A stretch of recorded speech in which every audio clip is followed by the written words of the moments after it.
Ouvir o necessário não é suficiente para despertar a vontade de mudar. A verdade não o transforma, e isso precisa ser dito. Antes de continuar, um aviso honesto: não use esse vídeo para concordar comigo. Use para olhar para si. Se você está pronto para isso, fique. Quebrando a ilusão moderna. Existe uma crença confortável, repetida à exaustão, especialmente no mundo do desenvolvimento pessoal e da espiritualidade. Se a pessoa ouvir a verdade, ela muda. Isso não é verdade. E a sua própria vida prova isso. Você já ouviu o que era necessário. Mais de uma vez, você já soube o que precisava ser feito. E mesmo assim, não mudou. Não por falta de informação, mas por algo muito mais profundo. Entenda. Ouvir o necessário não é suficiente para despertar a vontade de mudar. E se isso te incomoda, ótimo, porque estamos tocando na raiz do problema. Jesus nunca contou com a informação. Vamos começar por onde quase ninguém começa. Jesus nunca acreditou que ouvir fosse suficiente. Ele ensinava multidões. E mesmo assim dizia: muitos são chamados, mas poucos são escolhidos. Mateus 22, 14. Ele não estava falando de favoritismo divino. Estava falando de resposta interna. Todos ouvem. Poucos usam o que ouviram como combustível para a mudança pessoal. Se ouvir fosse suficiente, os fariseus, que conheciam toda a lei, teriam sido os homens mais transformados da história. Mas foram os mais resistentes. O problema não é ignorância, é custo. Aqui está a verdade que quase ninguém quer encarar. Mudar custa algo que muitos homens não querem pagar. Custa abrir mão de justificativas, abandonar narrativas internas, perder o conforto de se ver como vítima, assumir responsabilidade sem aplauso. E o ego odeia custo. Por isso, ele prefere ouvir, concordar, refletir, desde que nada precise ser abandonado. Porque a verdade sozinha não muda ninguém. Carl Gustav Jung foi direto: até que você torne o inconsciente consciente, ele dirigirá sua vida, e você o chamará de destino.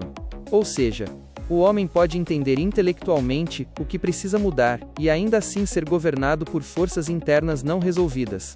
Ouvir a verdade ameaça o ego. Mas mudar exige desmontá-lo. E é por isso que muitos preferem consumir conteúdo profundo sem jamais aplicá-lo. Eles chamam isso de crescimento. Mas é apenas acúmulo de consciência sem transformação. Um dos pensamentos mais perigosos que existem, sem sombra de dúvidas, é o "isso eu já sei". Nietzsche dizia que o homem moderno não sofre por ignorância, mas por falta de coragem para viver as consequências do que já sabe. Quando você diz "eu já sei", na maioria das vezes está dizendo "eu não quero pagar o preço". E isso não é um problema intelectual. É moral. O que realmente desperta a mudança. A mudança real só acontece quando ouvir deixa de ser suficiente, e algo dentro começa a doer mais do que continuar igual. A Bíblia chama isso de quebrantamento. Um coração quebrantado e contrito, não desprezarás, ó Deus. Salmos 51, 17. Não é o ouvido que muda o homem, é o choque entre a verdade e as consequências da própria vida. Enquanto o custo de mudar for maior que o custo de permanecer igual, o homem escolhe continuar como está, mesmo sabendo que não haverá melhoras significativas em sua vida. Nesse ponto surge uma pergunta inevitável, a pergunta que desmonta qualquer auto-engano. Se ouvir não é suficiente, então o que desperta a mudança de verdade? A seguir, vamos entrar em algo que poucos homens aceitam. Porque a dor sempre precede transformação. Porque Jesus falava de cruz antes de falar de glória. E porque a maioria só muda quando já perdeu algo importante. E eu já aviso, a conversa fica mais desconfortável. Porque aqui não vamos falar de teoria. Vamos falar de quebra, perda e responsabilidade. Se você vai continuar aqui, não continue apenas por curiosidade. Continue com honestidade. A dor como porta de entrada. Por que quase todo homem só muda depois de perder algo? Aqui está uma verdade que ninguém quer ouvir. Existe um padrão que atravessa a Bíblia, a psicologia e a filosofia. E ele é desconfortável demais para virar frase motivacional. A maioria dos homens só muda quando a dor supera o apego. Não quando entende. Não quando concorda. Mas quando continuar igual passa a custar demais. Enquanto a vida ainda funciona, o homem administra sintomas. Quando deixa de funcionar, ele é forçado a descer as causas. Lembre-se que Jesus nunca prometeu mudança sem cruz. Isso precisa ser dito com clareza. Jesus nunca apresentou transformação como algo leve. Se alguém quer vir após mim, negue-se a si mesmo, tome a sua cruz e siga-me. Lucas 9:23. Isso não é linguagem religiosa, é linguagem psicológica profunda. Negar a si mesmo significa abandonar a identidade que você construiu para não sofrer. A cruz não é castigo, é o ponto onde o ego morre. E sem morte do ego, não há mudança real, apenas ajuste de comportamento. Mas por que a dor quebra defesas? Viktor Frankl, sobrevivente de campos de concentração, escreveu algo que desmonta a fantasia moderna de conforto. Quando não somos mais capazes de mudar uma situação, somos desafiados a mudar a nós mesmos. A dor faz algo que a verdade sozinha não consegue. Ela quebra as defesas internas. O homem pode ignorar conselhos, pode racionalizar alertas, pode justificar falhas, mas a dor insistente, um casamento esfriando, um filho se afastando, uma mente que não descansa, ela não aceita argumento. O erro do desenvolvimento pessoal moderno. O mundo moderno prometeu algo perigoso: mudança sem desconforto. Livros, palestras e vídeos vendem a ideia de que consciência é suficiente, intenção é progresso, sentimento é transformação. Mas Jung foi brutalmente honesto. Não há tomada de consciência sem dor, porque consciência real exige reconhecer onde você mentiu para si, onde escolheu o fácil, onde alimentou o que te destrói. E isso fere a imagem que você tem de si mesmo. Lembre-se, o homem não muda quando aprende, muda quando perde. Percebe o padrão? O filho pródigo só muda quando passa fome. Pedro só chora depois de negar. Davi só cai em si depois de ser confrontado por Natã. A Bíblia não romantiza o processo. Ela registra o custo. Perda antecede o arrependimento verdadeiro. E arrependimento, no sentido bíblico, não é culpa emocional, é mudança de direção. Mas sabia que você pode usar a dor como professora? Epicteto dizia: as dificuldades mostram o homem a si mesmo. O estoicismo nunca prometeu evitar sofrimento. Prometeu usar o sofrimento para formar caráter. O homem que foge da dor foge do espelho. O homem que permanece nela tempo suficiente, começa a se ver sem as narrativas. E aqui está o ponto-chave: ninguém muda enquanto ainda consegue se enganar. A dor reduz a margem de auto-engano. Eu não estou aqui para falar com um homem anestesiado, que não busca o domínio sobre si mesmo. Eu falo com um homem que ainda não perdeu o suficiente, ou com aquele que acabou de perder. Para o primeiro, o conteúdo soa exagerado. Para o segundo, soa como tradução da própria dor. E é por isso que muitos rejeitam hoje o que vão reconhecer como verdade amanhã.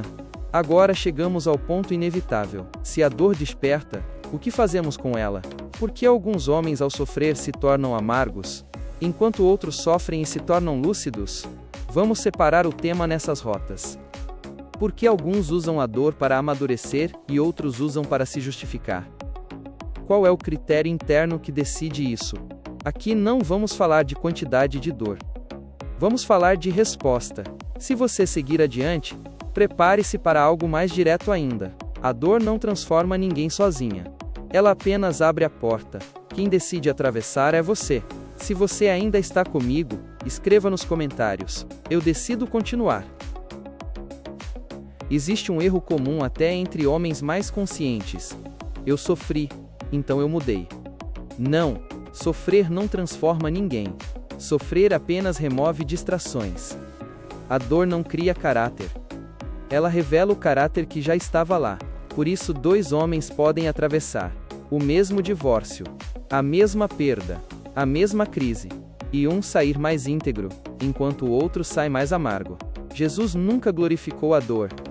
Ele glorificou a resposta, e isso precisa ficar claro. Jesus nunca disse: bem-aventurados os que sofrem. Ele disse: bem-aventurados os que têm fome e sede de justiça. Em Mateus 5:6. Não é a dor que muda o homem, é o que ele passa a desejar depois da dor. A dor apenas cria silêncio suficiente para que a verdade seja ouvida sem anestesia. Aqui está o momento de separar os homens dos meninos. O menino usa a dor para se justificar, enquanto o homem usa para se responsabilizar. E isso acontece no mesmo instante em que ele interpreta o sofrimento. Qual dessas reações você costuma ter? Isso aconteceu comigo porque sou azarado. Isso aconteceu porque os outros falharam. Isso prova que a vida é injusta. Ou sua reação é mais parecido com: o que isso revela sobre mim? O que eu estava alimentando? O que preciso mudar em mim agora? E quando a dor chega, qual sua atitude? E a pergunta mais importante: quem vai tomar a frente com a próxima atitude, o homem ou o menino? Não se esqueça que o sofrimento é um teste de maturidade. Carl Jung dizia algo fundamental: o que não enfrentamos em nós mesmos, encontramos como destino. O homem que sofre e não reflete, transforma a dor em identidade. Ele passa a viver como o traído, o injustiçado, o incompreendido. E constrói uma moral inteira a partir disso. Já o homem que sofre e observa, usa a dor como alavanca de consciência, não para se punir, mas para parar de mentir para si. Existe um abismo enorme entre o fato e a interpretação. Marco Aurélio escreveu: a dor não está no evento, mas no juízo que fazemos dele. O evento é neutro, a interpretação decide o efeito. A dor pode gerar humildade, clareza, disciplina, como também pode gerar cinismo, ressentimento, endurecimento. O evento é o mesmo, a mente não. Lembra-se dos 2 ladrões que foram crucificados junto com Jesus? Um dos exemplos mais claros disso está na crucificação. 2 ladrões, mesma dor, mesmo castigo, mesmo fim físico. Um diz: se és o Cristo, salva-te e a nós. O outro diz: nós recebemos o que merecemos. Lembra-te de mim.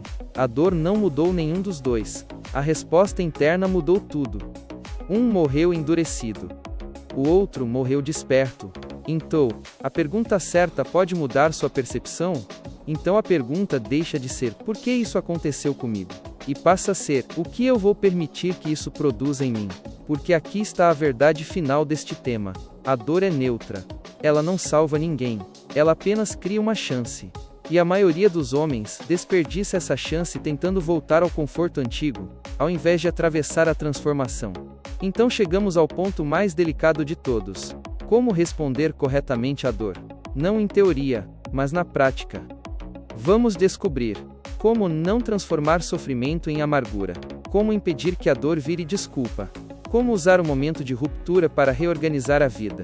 Nós vamos falar de algo que quase nunca é ensinado aos homens: disciplina interior depois do choque. Porque despertar é apenas o começo. Sem disciplina, o homem volta a dormir, agora mais cínico do que antes.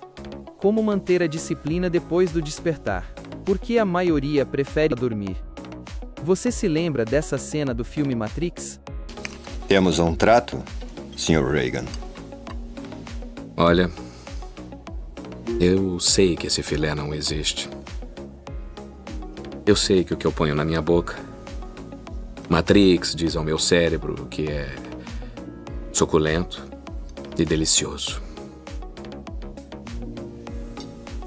Depois de 9 anos, sabe o que eu percebo?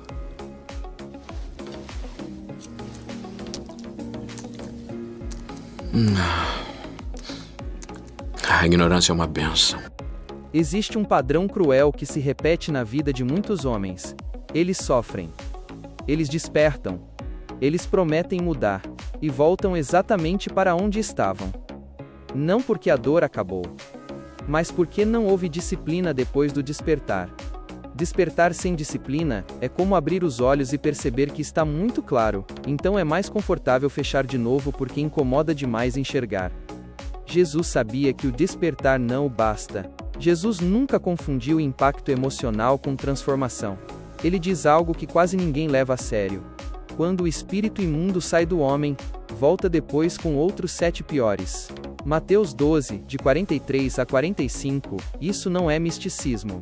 É psicologia profunda. O vazio deixado pela mudança precisa ser ocupado conscientemente. Caso contrário, velhos padrões retornam, mais organizados. O problema não é sair do erro. É não construir nada no lugar. E aqui está a distinção central. Despertar revela o problema. Disciplina cria estrutura nova. A maioria dos homens quer o alívio do despertar sem o trabalho diário da disciplina. Mas sem rotina interna, o ego se recompõe. E agora ele volta mais esperto, dizendo: você já entendeu isso, não precisa ir tão fundo. Mas aqui está um segredo. Sem hábito, não há mudança.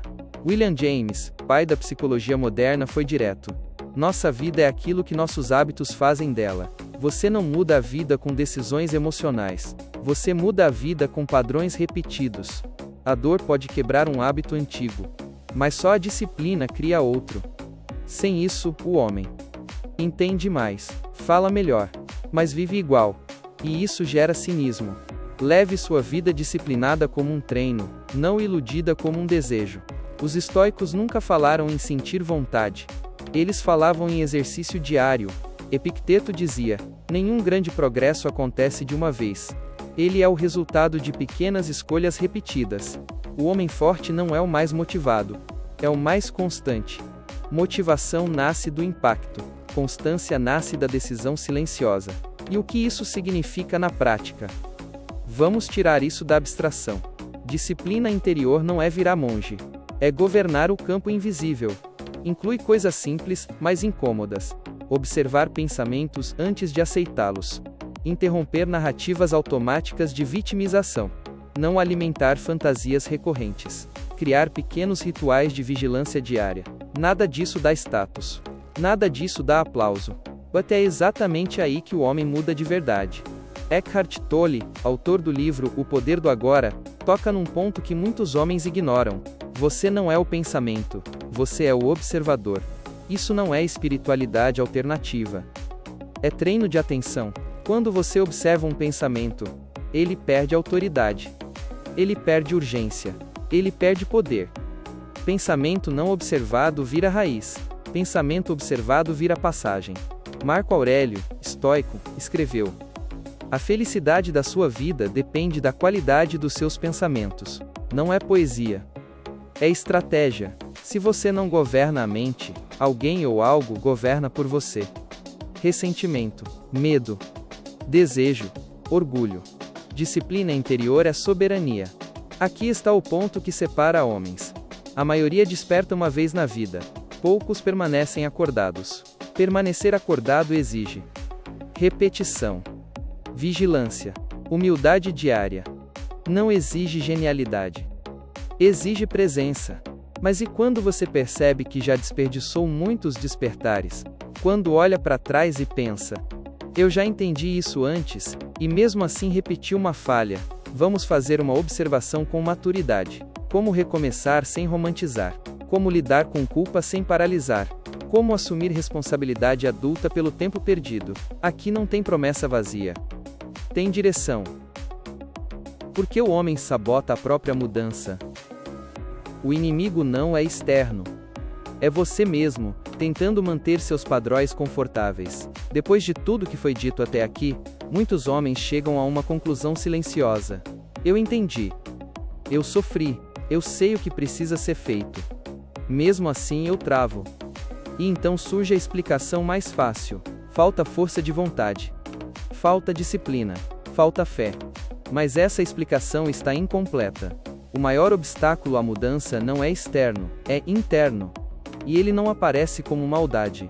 Ele aparece como resistência. E a resistência não é um monstro. É um mecanismo. Vamos tirar o misticismo disso. Resistência é o nome dado ao movimento interno que tenta preservar identidade antiga, prazer conhecido, controle psicológico, narrativas que te explicam. Mudar não ameaça apenas hábitos ruins. Ameaça quem você acredita ser. E o ego prefere a dor conhecida ao vazio temporário da transformação. Paulo apóstolo descreve isso de forma quase clínica. Porque o querer o bem está em mim. Não, porém, o realizá-lo. Romanos 7:18. Ele não está se vitimizando. Ele está nomeando o conflito. Existe uma distância entre consciência e ação. E essa distância é o campo da resistência. Mas por que a mente luta contra a própria cura? Freud chamou isso de resistência. E Jung aprofundou. O ego resiste à mudança porque teme perder o controle. Mesmo quando o padrão é destrutivo, ele é conhecido. E o conhecido dá sensação de segurança. Por isso o homem volta para o mesmo tipo de relação infrutífera, para o mesmo pensamento tóxico e repetitivo, para o mesmo comportamento autossabotador, não por ignorância, mas por fidelidade inconsciente ao que é familiar. Mas devemos lutar contra a resistência? Mas será que é esse mesmo o caminho? Eles tentam brigar com a resistência, se culpar por senti-la, provar força o tempo todo. Isso só fortalece o ego. Resistência não se vence na força, se atravessa na consciência. Quanto mais você luta, mais identidade você dá a ela. Jesus disse algo simples e profundo: quem quiser salvar a sua vida, perdê-la-á, mas quem perder a sua vida por minha causa, achá-la-á. Mateus 16:25. Isso não fala de morte física. Fala de soltar a identidade antiga. A resistência grita: se eu soltar isso, quem eu vou ser? A resposta não vem antes. Ela vem depois da entrega. Sêneca dizia: o progresso exige desconforto. Os estoicos não pediam que o homem se sentisse bem, pediam que ele permanecesse. A resistência perde força quando você não obedece, não dramatiza, não se identifica. Você apenas observa e continua fazendo o que decidiu. É necessário atravessar uma noite escura para chegar a um novo dia. No livro A Noite Escura da Alma, o autor descreve um período inevitável. A antiga identidade já não satisfaz. A nova ainda não se formou. Esse intervalo é desconfortável, silencioso, sem recompensa emocional. É aqui que muitos voltam atrás. Não porque erraram, mas porque não suportaram o vazio. Nesse momento, você percebe que sua pergunta muda de tom. Então a pergunta deixa de ser por que eu resisto? E passa a ser, eu estou disposto a permanecer mesmo sem sentir confirmação? Porque toda mudança verdadeira passa por um ponto onde o velho já morreu, o novo ainda não se manifestou. Esse espaço é o preço da transformação. Agora tudo está claro. Ouvir não basta. Dor desperta. Resposta decide. Disciplina sustenta. E resistência testa. Resta apenas o último passo, o mais adulto de todos. O que você vai fazer com tudo isso a partir de agora? A seguir, não vou te prometer vida nova. Vamos falar de responsabilidade contínua. Sem heroísmo, sem discurso inflado, sem fuga e sem emoção barata. Vamos para o chamado à responsabilidade adulta. O que fazer com o que você agora sabe? A partir daqui não tem volta. Depois de tudo que foi dito, uma coisa precisa ficar clara: você não pode mais fingir que não sabe. Ouvir não foi suficiente. Sofrer abriu os olhos. Você entendeu o mecanismo. Viu a resistência. Reconheceu o custo. A partir daqui, não existe neutralidade. Existe escolha consciente ou retorno deliberado ao automático. E isso muda tudo. Jesus disse algo que quase ninguém gosta de lembrar. Aquele servo que conheceu a vontade do seu Senhor e não se preparou, receberá muitos açoites. Lucas 12:47. Isso não é ameaça religiosa. É um princípio psicológico. Quanto maior a consciência, maior a responsabilidade. Ignorância protege. Consciência exige resposta. Você não vai mudar porque esse vídeo foi forte. Você não vai mudar porque entendeu tudo. Você vai mudar, se mudar, porque assim você decidiu. Porque decidiu viver diferente nos detalhes invisíveis. Nos momentos em que ninguém está olhando. Não existe aplauso. Não existe emoção. Não existe confirmação. É aí que o homem se revela. Mudança é um hábito, não um evento isolado. James Clear resume isso com clareza. Você não se eleva ao nível dos seus objetivos. Você cai ao nível dos seus sistemas. Você não precisa de um grande plano. Precisa de um pequeno sistema sustentável. Algo simples, diário e honesto. Observar pensamentos por 2 minutos. Interromper narrativas automáticas. Escolher uma renúncia consciente. Manter uma prática silenciosa de vigilância. Não é sobre intensidade. É sobre continuidade. Lembre-se que Marco Aurélio escrevia para si mesmo, não para a plateia. Faça o que deve ser feito. Diga o que deve ser dito. Aceite o que vier. O homem maduro não negocia com a própria consciência. Ele executa. Sem drama. Sem discurso interno. Sem justificativa. Na Bíblia, transformação nunca acontece em multidão. Acontece no deserto. Lugar sem distração. Sem validação. Sem plateia. Se você precisa que alguém veja para continuar, você ainda não decidiu. Seja você a maior testemunha da sua mudança. Deixe seus hábitos e resultados falarem por você. Então agora, antes de sair deste vídeo, eu te peço 3 coisas, simples mas que exigem um hábito. 1. Escolha uma coisa concreta que você vai parar de alimentar. Um pensamento recorrente. Uma fantasia. Um ressentimento antigo. Não tudo. 2. Estabeleça um ritual diário mínimo de vigilância. 2 minutos. Sem celular. Sem música. Apenas observação da própria mente. Sem brigar. Sem julgar. 3. Compartilhe este vídeo com um homem que você respeita. Não para convencê-lo, mas para não caminhar sozinho. Este canal não existe para te fazer se sentir bem. Existe para te lembrar que você é responsável pelo que cresce dentro de você. Não estou aqui tentando ser popular, apenas quero ajudar pessoas a se tornarem suas melhores versões. E se você está saindo desse vídeo melhor do que chegou, pode ter certeza que já me sinto de dever cumprido. Ouvir o necessário não é suficiente para despertar a vontade de mudar. Mas agora que você ouviu, o que você vai fazer com isso? A árvore do amanhã está sendo nutrida hoje. Nos vemos no próximo vídeo.